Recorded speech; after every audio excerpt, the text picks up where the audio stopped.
আবু বকর আবু বকর আবু বকর আবু বকর আবু বকর আবু বকর আবু বকর।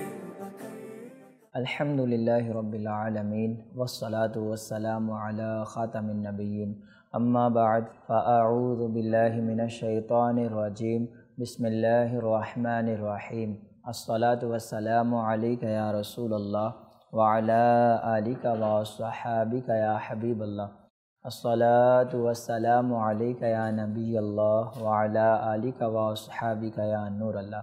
মাদানী চ্যানেলের দর্শকবৃন্দ, মাদানী চ্যানেলের একটি গুরুত্বপূর্ণ অনুষ্ঠান নিয়ে আপনাদের সামনে উপস্থিত হয়েছি, যার নাম হচ্ছে গুহার সাথীর মর্যাদা। দেশে প্রবাসে যারাই আমাদের এই অনুষ্ঠান দেখছেন, আপনাদের সবাইকে জানাই আন্তরিক শুভেচ্ছা, স্বাগতম, খোশ আমদিদ। গুহার সাথীর মর্যাদা সম্পর্কে আমরা শুনছিলাম ইসলামের প্রথম খলিফা শাহেনশাহে আশিকে আনওয়ার সিদ্দিকে আকবর রাদিয়াল্লাহু তাআলা আনহুর ব্যাপারে আজও ইনশাআল্লাহ সিদ্দিকে আকবরের মর্যাদা সম্পর্কে আমরা শোনার সৌভাগ্য অর্জন করব। তার আগে দুরূদ শরীফের একটি ফজিলত। নবী আকরাম সাল্লাল্লাহু তাআলা আলাইহি ওয়াসাল্লাম ইরশাদ করেছেন, যে ব্যক্তি আমার উপর দুরূদ শরীফ পাঠ করা ভুলে গেল, সে জান্নাতের রাস্তা ভুলে গেল। নাউযু বিল্লাহি মিন যালিক। প্রিয় দর্শক মণ্ডলী, দুরূদ শরীফ আমাদের ভুলা না উচিত। সদা সর্বদা শেষ নবী মক্কি মদিনী মুহাম্মদ আরবিকে স্মরণ রাখা, দুরুদে পাক পাঠ করা। আল্লাহ পাক আমাদেরকে অধিক হারে দুরুদে পাক পাঠ করার তৌফিক দান করুক। সবাই আমরা উচ্চ আওয়াজে মহব্বতে একবার দুরুদে পাক পাঠ করে নেই। সাল্লু আলাল হাবিব সাল্লাল্লাহু তাআলা আলা মুহাম্মদ ওয়া আলা আলিহি ওয়া সাহবিহি ওয়া বারাকা ওয়া সাল্লাম। প্রিয় দর্শক মণ্ডলী, ইসলামের প্রথম খলিফা, রাসূলের পরামর্শদাতা, আশিকে শাহেনশাহ আনওয়ার সিদ্দিক আকবর রাদিয়াল্লাহু তাআলা আনহুর মর্যাদা কত বেশি। একদিন আমাদের আম্মা জান মা আয়েশা সিদ্দিকা তৈয়বা তাহিরা রাদিয়াল্লাহু তাআলা আনহার কোলে রাসূল আকরাম সাল্লাল্লাহু তাআলা আলাইহি ওয়াসাল্লাম আপন মোবারক মাথা দিয়ে আরাম করছিলেন। এমতাবস্থায় আমাদের আম্মা জান হযরতে সাইয়্যিদানা আয়েশা সিদ্দিকা রাদিয়াল্লাহু আনহা প্রিয় রাসূল মা আমেনার বাগানের সুবাসিত ফুল রাসূলে মকবুল সাল্লাল্লাহু আলাইহি ওয়াসাল্লামকে জিজ্ঞেস করলেন, ইয়া রাসূলুল্লাহ সাল্লাল্লাহু আলাইহি ওয়াসাল্লাম, আসমানের তারকার বরাবর কারো নেকি আছে কি? আর তার এই কথা বলার উদ্দেশ্য এটা ছিল যে রাসূল আকরাম সাল্লাল্লাহু আলাইহি ওয়াসাল্লাম তার শ্রদ্ধেয় আব্বা জান সাইয়্যিদুনা সিদ্দিক আকবর রাদিয়াল্লাহু তাআলা আনহুর নাম নেবে। নবী আকরাম সাল্লাল্লাহু আলাইহি ওয়াসাল্লাম ইরশাদ করলেন, হ্যাঁ, ফারুকে আজম আছে না, আসমানের তারকা তুল্য ফারুকে আজম রাদিয়াল্লাহু তাআলা আনহুর নেকি রয়েছে। সাইয়্যিদাতুনা আয়েশা সিদ্দিকা রাদিয়াল্লাহু তাআলা আনহা তিনি বলতে লাগলেন, ইয়া রাসূলুল্লাহ সাল্লাল্লাহু আলাইহি ওয়াসাল্লাম, তাহলে আমার বাবা, অর্থাৎ তার উদ্দেশ্য এটা ছিল যে নবী আকরাম আলাইহিস সালাম এই তারকা, যেহেতু তারকা অনেক বেশি আর সিদ্দিক আকবর রাদিয়াল্লাহু তাআলা আনহুর নেকিও অনেক বেশি, তো আম্মাজান আয়েশা সিদ্দিকা ভাবলেন যে রাসূলুল্লাহ সিদ্দিক আকবরের নাম নেবেন, আমার শ্রদ্ধেয় আব্বাজানের নাম নেবেন। কিন্তু হুজুর আমার আব্বাজানের নাম না নিয়ে, সিদ্দিক আকবরের নাম না নিয়ে ফারুকে আজম, ইসলামের দ্বিতীয় খলিফা ফারুকে আজম রাদিয়াল্লাহু তাআলা আনহুর নাম নিয়েছেন। আম্মাজান আয়েশা রাদিয়াল্লাহু তাআলা আনহা বললেন, তাহলে আমার বাবার নেকি কতটুকু? তো হুজুর সাল্লাল্লাহু তাআলা আলাইহি ওয়া আলিহি ওয়াসাল্লাম ইরশাদ করলেন যে ফারুকে আজম ওমরের যতগুলো নেকি রয়েছে, সকল নেকির সাথে আবু বকরের একটি নেকি ফারুকে আজম রাদিয়াল্লাহু তাআলা আনহুর সকল নেকির বরাবর। সুবহানাল্লাহ, সুবহানাল্লাহ। অর্থাৎ সিদ্দিক আকবর রাদিয়াল্লাহু তাআলা আনহুর শুধুমাত্র একটি নেকি হচ্ছে ফারুকে আজমের সকল নেকির বরাবর। তার মানে সিদ্দিক আকবরের সাথে তুলনাই করা যাবে না। সিদ্দিক আকবরের মর্যাদা কত বেশি। সিদ্দিক আকবরের মর্যাদা সম্পর্কে স্বয়ং রাসূলুল্লাহ সাল্লাল্লাহু আলাইহি ওয়াসাল্লাম বয়ান করেছেন। জি হ্যাঁ, প্রিয় দর্শক মণ্ডলী, সাইয়্যিদুনা আব্দুল্লাহ ইবনে আব্বাস রাদিয়াল্লাহু তাআলা আনহু হতে বর্ণিত, তিনি বলেন যে আমি দেখলাম খাতামুল মুরসালিন রাহমাতুল লিল আলামিন জনাবে সাদিক ও আমিন সাল্লাল্লাহু তাআলা আলাইহি ওয়াসাল্লাম হযরতে সাইয়্যিদুনা আলীউল মুর্তজা শেরে খুদা কররামাল্লাহু তাআলা ওয়াজহুল করিমের সাথে দাঁড়িয়েছিলেন। এমতাবস্থায় সাইয়্যিদুনা সিদ্দিক আকবর রাদিয়াল্লাহু তাআলা আনহু উপস্থিত হলেন। তখন রাসূল আকরাম সাল্লাল্লাহু আলাইহি ওয়াসাল্লাম নিজেই সিদ্দিক আকবর রাদিয়াল্লাহু তাআলা আনহুর সাথে মুসাফাহা করলেন, তাকে গলায় জড়িয়ে ধরলেন। এরপর সিদ্দিক আকবর রাদিয়াল্লাহু তাআলা আনহুর মুখে চুমু দিলেন আর হযরত সাইয়েদনা আলী মুর্তজা শেরে খোদা রাদিয়াল্লাহু তাআলা আনহুকে প্রিয় আকা আলাইহিস সালাম ইরশাদ করলেন, এ আবুল হাসান, আমার নিকট আবু বকরের সেই মর্যাদা যে আল্লাহ রাব্বুল আলামিনের নিকট আমার মর্যাদা রয়েছে। আল্লাহু আকবার। অর্থাৎ আল্লাহ পাকের নিকট আমার যে মর্যাদা, সিদ্দিক আকবরের মর্যাদা আমার নিকট বরাবর। সুবহানাল্লাহ, সুবহানাল্লাহ। সিদ্দিক আকবরের মর্যাদা কত বেশি! আল্লাহু আকবার। তার মর্যাদার প্রতি আমাদের জান মাল সব কিছু কুরবান। প্রিয় দর্শক মণ্ডলী, আল্লাহু আকবার। সিদ্দিক আকবর রাদিয়াল্লাহু তাআলা আনহু সবচাইতে বেশি যিনি হাদিস রিওয়ায়াত করেছেন তিনি হচ্ছেন আবু হুরায়রা রাদিয়াল্লাহু তাআলা আনহু। এই হাদিস আবু হুরায়রা রাদিয়াল্লাহু তাআলা আনহু বর্ণনা করেছেন। আবু হুরায়রা রাদিয়াল্লাহু তাআলা আনহু হতে বর্ণিত, রাসূল আকরাম সাল্লাল্লাহু আলাইহি ওয়াসাল্লাম ইরশাদ করেন, যে ব্যক্তি আল্লাহ পাকের রাস্তায় খরচ করলো তাকে জান্নাতের দরজাসমূহ হতে এভাবে আওয়াজ দেয়া হবে, হে আল্লাহর বান্দা, এ দরজা তোমার জন্য উত্তম। সুতরাং নামাজিকে, অনেকে নামাজ বেশি পছন্দ করে, বেশি পরিমাণে নামাজ আদায় করে, তো অনেকে বাস নামাজিকে বাবু সালাত থেকে ডাক দেয়া হবে, আসো আমার দরজা থেকে জান্নাতে প্রবেশ করো। আহলে জিহাদ, যারা জিহাদে অংশগ্রহণ করেছে, জিহাদদেরকে বাবুল জিহাদ, জিহাদের দরজা থেকে তাদেরকে ডাক দেওয়া হবে, আসো আমার দরজা দিয়ে জান্নাতে প্রবেশ করো। সাদাকাত ও খায়রাত বেশি যারা দান করে, অনেকেরই সাদকা খায়রাত করার বেশি ইচ্ছা, অনেকে সাদকা খায়রাত বেশি করে, তো কাল কিয়ামত দিবসে যারা যারা জান্নাতে যাবে, তো যারা যারা সাদকা খায়রাত বেশি পরিমাণে করে, তো বাবু সাদাকাত, জান্নাতে একটি দরজা রয়েছে বাবু সাদাকাত, সাদকা দেওয়ার দরজা, সাদকার দরজা।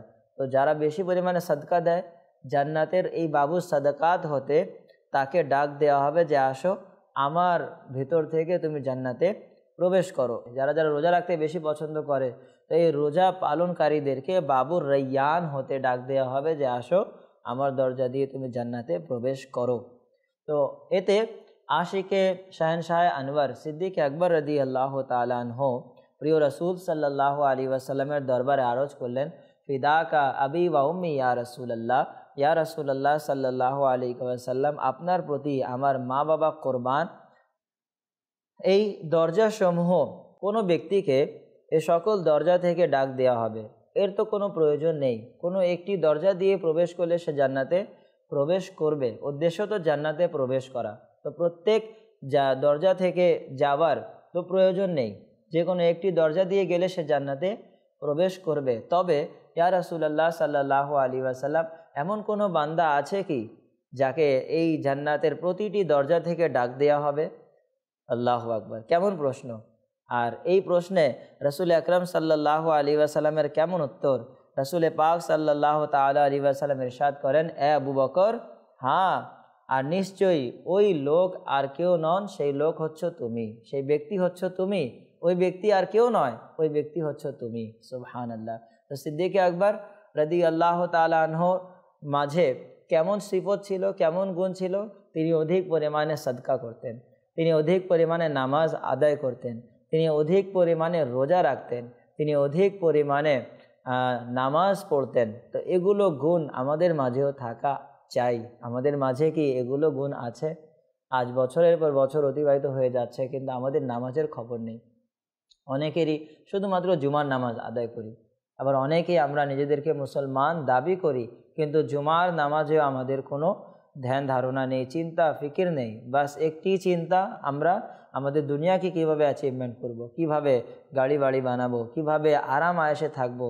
আমার প্রিয় দর্শক মণ্ডলী, এই দুনিয়া তো শুধু আমাদের জন্য যথেষ্ট না, এই দুনিয়া মুসলমানের জন্য যথেষ্ট না। মুসলমানের যেই সফল কাম, যে হাকিকি মুসলমানের অ্যাচিভমেন্ট কি?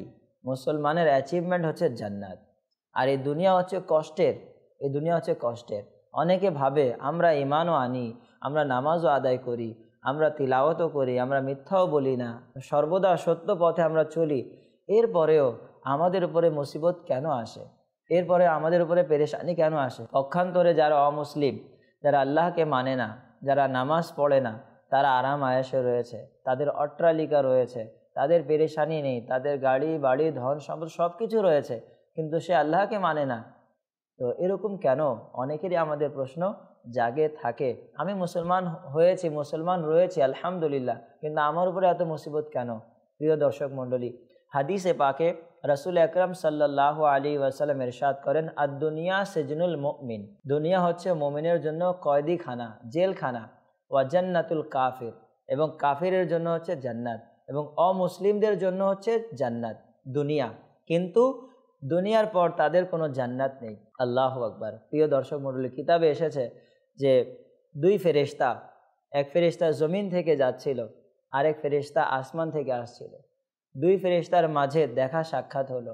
এক ফেরেশতা অপরকে জিজ্ঞেস করলো, কোথায় যাওয়ার ইচ্ছা পোষণ করেছেন?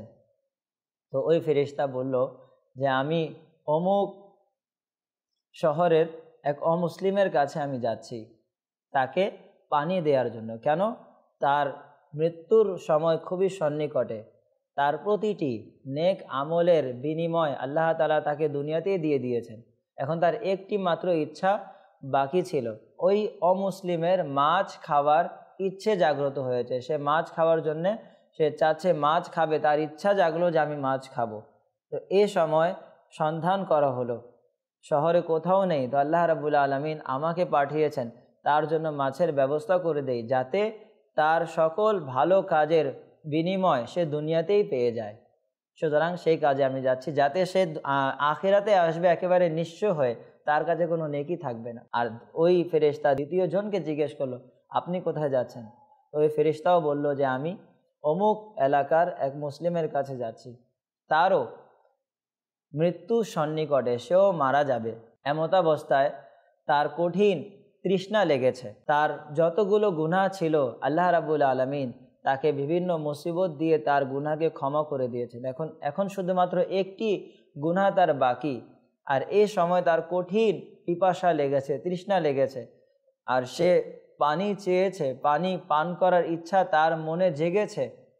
তার জন্য পানির ব্যবস্থা কোথাও নেই, তাকে তার জন্য পানি দেয়া হচ্ছে, আর আল্লাহ রাব্বুল আলামিন আমাকে হুকুম করেছেন যে আমি ওই পানিটা ফেলে দেই, যাতে সে পানি পান করতে না পারে। আর এই মুসিবতের বদৌলতে তার ওই একটি গুনাহ মুছে দেওয়া হবে।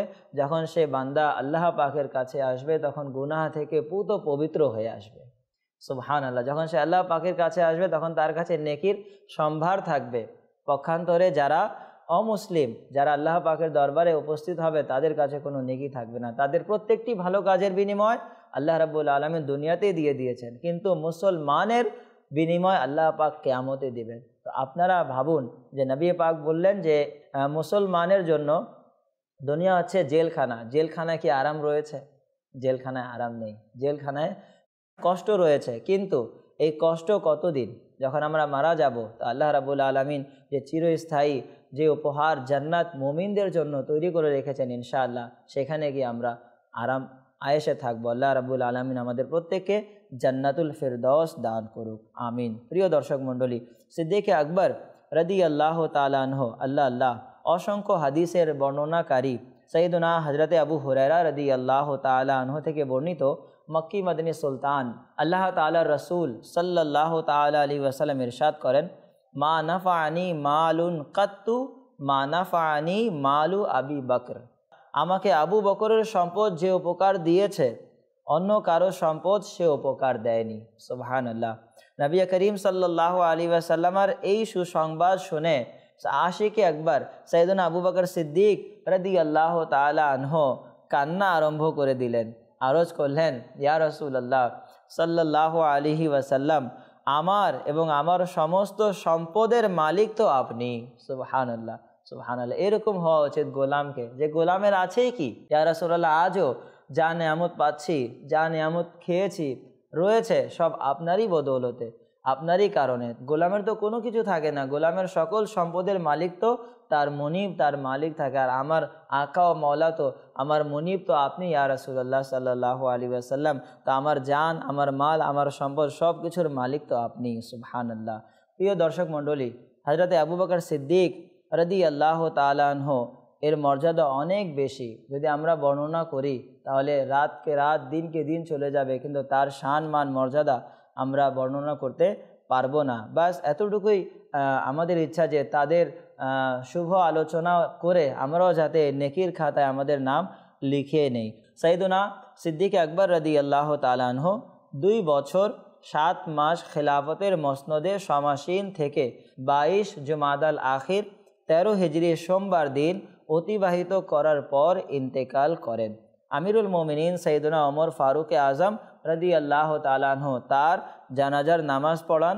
রওজায়ে রাসূল হুজুর আকদাস সাল্লাল্লাহু আলাইহি ওয়াসাল্লামের পবিত্র ডান পাশে সাইয়েদুনা সিদ্দিক আকবর রাদিয়াল্লাহু তাআলা আনহু সমাহিত হন। আল্লাহ রাব্বুল আলামিন তার পবিত্র মাজারে লাখো কোটি রহমতের বর্ষণ করুক এবং তাদের সাদকায় আমাদেরকে বিনা হিসেবে ক্ষমা করুক। প্রিয় দর্শক মণ্ডলী, সিদ্দিক আকবর রাদিয়াল্লাহু তাআলা আনহুর শানে শাহেনশাহে সুখান উস্তাজে জামান বেরাদার আলা হজরত মৌলানা হাসান রাজা খান রহমতুল্লাহ আলাই কতই না সুন্দর একটি মানকাবাত লিখেছেন। তিনি বলেন, বয়া হো কিস জবা সে মর্তবা সিদ্দিক আকবর কা अली है उसके दुश्मन और वो दुश्मन अली का है जो दुश्मन अक्ल का दुश्मन हुआ सिद्दीक अकबर का। और मक्ताए मौलाना हसन बोलें, लुटाया राह हक में घर कई बार इस मोहब्बत में के लुट लुट कर हसन घर बन गया सिद्दीक अकबर का के लुट लुट कर हसन घर बन गया सिद्दीक अकबर का।